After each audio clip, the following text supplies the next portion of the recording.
Welcome to the Becoming podcast. We are here recording on Tuesday, and we're going to get this out to you guys on Wednesday. This is episode 3, which is kind of cool. And I have a special guest with us today. I'm flying in the pilot's chair today of hosting the show. Josh is out of town this week, and so I'm sitting in his seat. Actually, Mendy, you're sitting in his seat. Ooh, this is always my seat. That's a big job. Yeah, it's a big job. Don't worry, it'll be okay. And so we're gonna have a conversation here with the two of us and with you guys about the Revelation series that we're in right now. Good news for Chicken Little, yes. And kind of what we talked about last week, and then what we have to look forward to this week. And then Pastor Mendy's going to talk a little bit about family ministry and some of the things that are happening there. Some really cool things coming up. Very exciting. Yes, so we'll jump into that as well.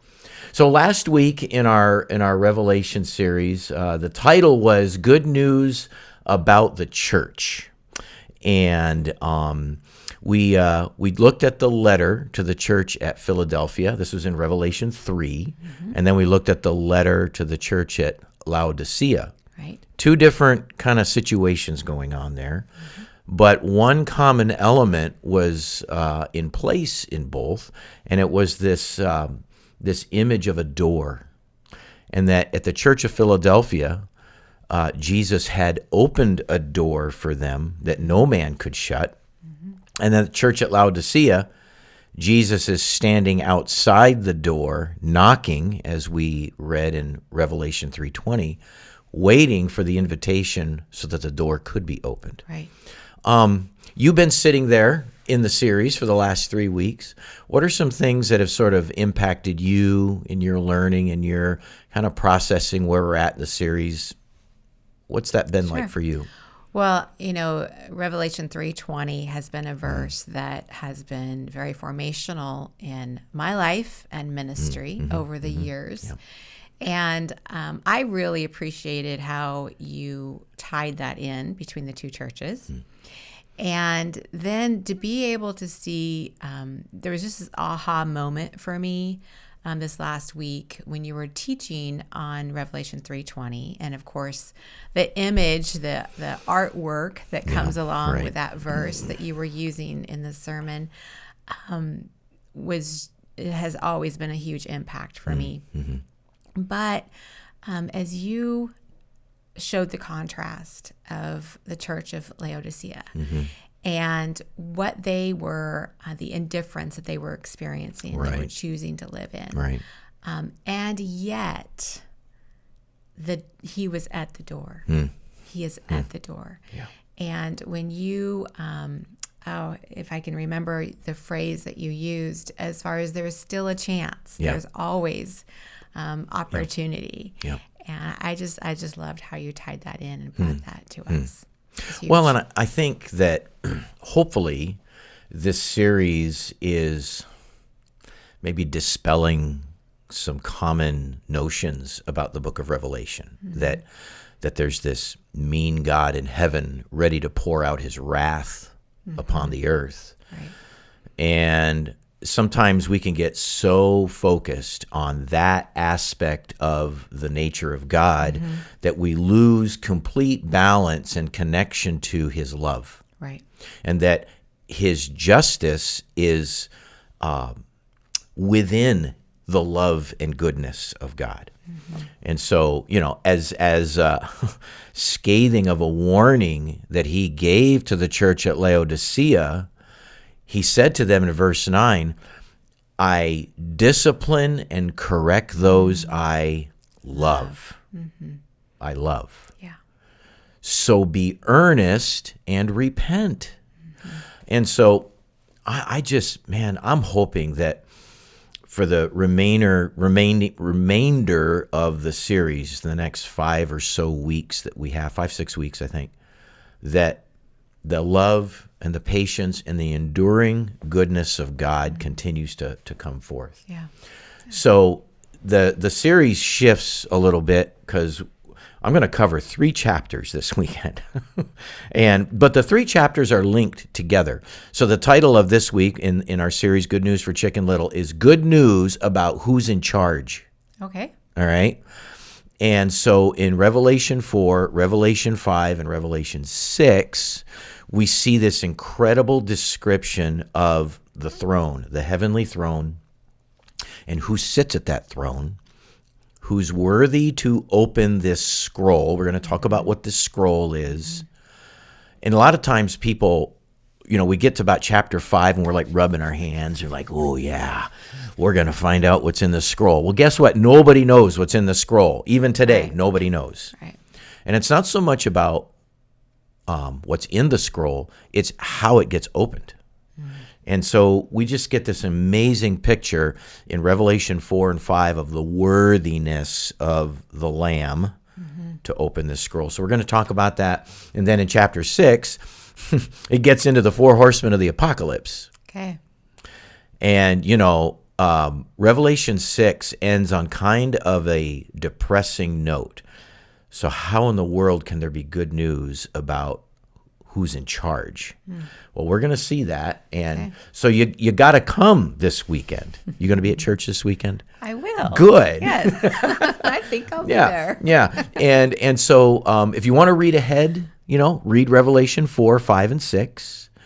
And with pay close attention as to the description of what is happening in that heavenly throne. Okay. What's being said, how it's being pointed out of who's worthy to open the scroll. It's just a beautiful, beautiful picture, again, of Jesus, the Right. revelation of Jesus. Right. So we have that to look forward to. And on a totally different note, my ears are still ringing a little bit from last night's concert. Yep, it was really rocking in It here. was. We had Seventh Day Slumber here. I say concert. Yes, they played music, but there was worship happening. Definitely. People were responding to the Holy Spirit. Right. I so appreciate these guys that came to just open themselves up. And it was a neat community event, I think. Yeah. Just people coming together. I kept hearing from folks like, hey, this is the first thing we've done together as a community since COVID started. Right. I don't know if you bumped into any folks or they hadn't seen in a while or had some great conversations or. I had an interesting conversation with one of our kiddos, and he's grown up in the church. He's 10, and he said, this is the first thing, the best thing that's happened in this place. And I said, well, you've been here a lot longer than I have, and in your experiences, 10 years. It was awesome. I loved it. And he was just thrilled. He was just an authority on all those things happening. Way of saying it. This is awesome. Nothing's come to this town like this. Oh, that's great. That's great. Yeah, we had the fire, the pyrotechnics, the whole 9 yards here last night. So anyway, it was a great time of coming together. Speaking of kiddos. Yes. Wanted to kind of hear from you. So Mendy's our pastor to families, and some neat things are developing within the context of family ministry. Talk a little bit about what's coming up and how this all flows with what's happening in family ministry. Sure. We are at a really exciting time in family ministries right now. We are getting to see the fruit of our labor. And what that fruit looks like is the outflow of a spiritual milestones ministry. Okay.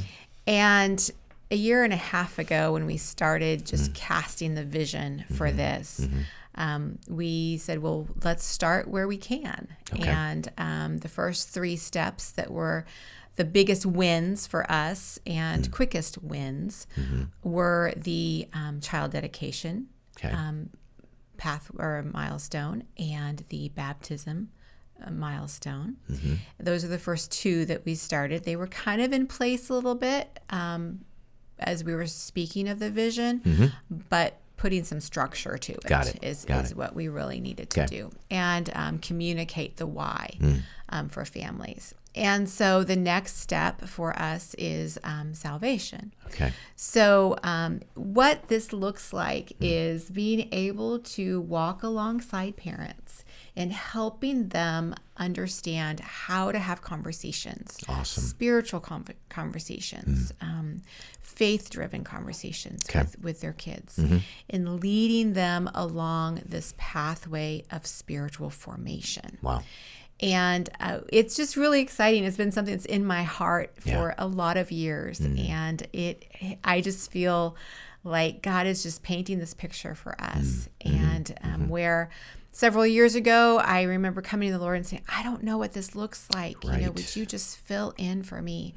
And he is step by step. I can't tell you all of the details that, he has in store for us, Right.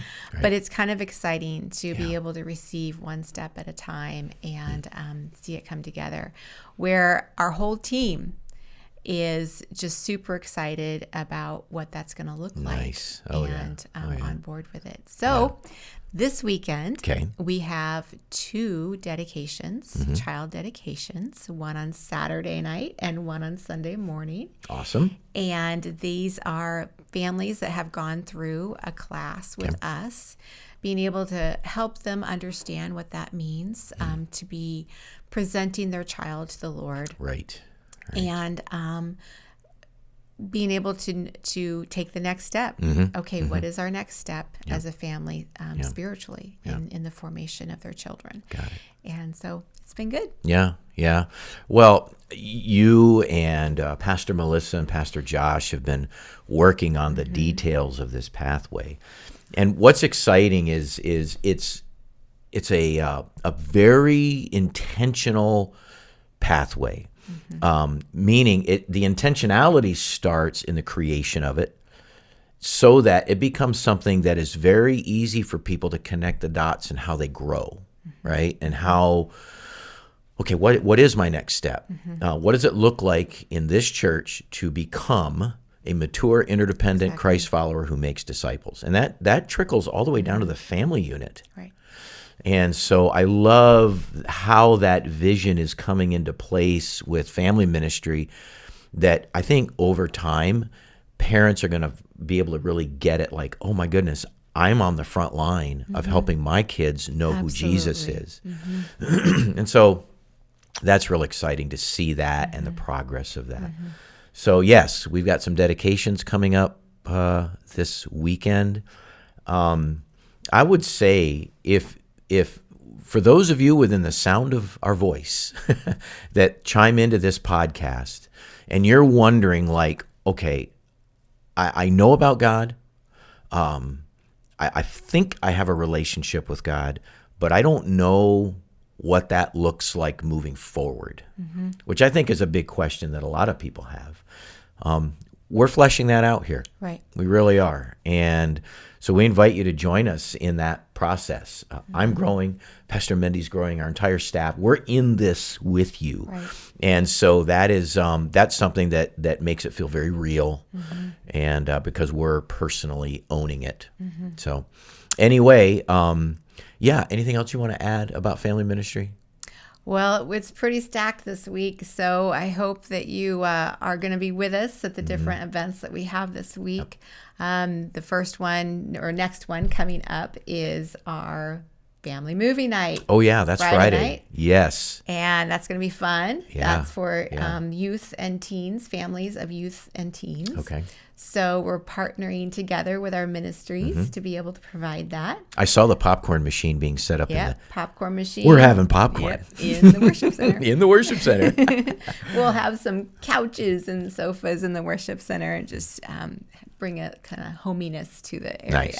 Nice. And then we have our parent breakfast. Oh, yeah. So we're going to feed you Sunday morning. And parents, please join us. We have some just great vision components to share with you on Sunday. Both Pastor Melissa and myself and our teams will be joining us. Yeah. And just so much to look forward to in the coming months. Yeah. Yeah. So we want to share that with you. Yes. Well, thanks for being a part of the podcast today. Thank you for having me. It wasn't too painful. No, I did okay. Yes. I think. Did I do okay? All right. All right. Well, guys, that concludes our episode for today. It will be on all of our podcast outlets. You can go to our YouTube channel. It will be there, the Brookings Church of the Nazarene YouTube channel. It'll also be on Spotify and on iTunes. So we're trying to get it out there. And so what helps us get the word out is if you hit like and you hit subscribe. That gets the word out, and that helps us find ways and avenues in which this podcast can reach out to. So That's right. Thanks for being here. Absolutely. Thanks All right. for having me. Yep. We'll see you guys later.